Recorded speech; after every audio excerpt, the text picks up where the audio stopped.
Aleykümselam ve rahmetullahi ve berekatuhu. Bəli, sələf alimləri olubdur ki, Həmbəli məzhəbində olan eee İbn Teymiyyə və başqaları, hətta müasir alimlərdən belə məzhəb olaraq Həmbəli məzhəbində olublar. Yəni fiki məsələlərdə o məzhəbi götürüb gediblər. Amma doğru düzgün olan odur ki, məzhəblərə təəssüf götürə bilsə də insan onu, amma təəssüf eləməməlidir. Hansı məzhəbin dəlili güclü olarsa da danışılan məsələdə o məzhəbin dəlilinə baxılır. Əgər dəlili güclüdürsə də o dəlili götürdü gedir. Yaxşı, bir insan bir məzhəbi götürüb gedirsə də günah daşıyırmı buna görə?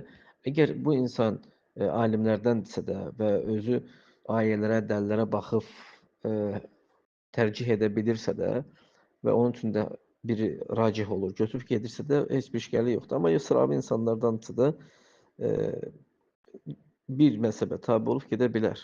Fiki məsələlərdə heç bir işgəli yoxdur, bəli. Sadəcə tabe olduğu şeyi dəvət edə bilmir başqasına, yəni sıravilər. Alimlər isə məsələlərdə dəlilləri bildikləri üçün, müraciət edə bildikləri üçün götürüb gedə bilirlər. Cənnətullah.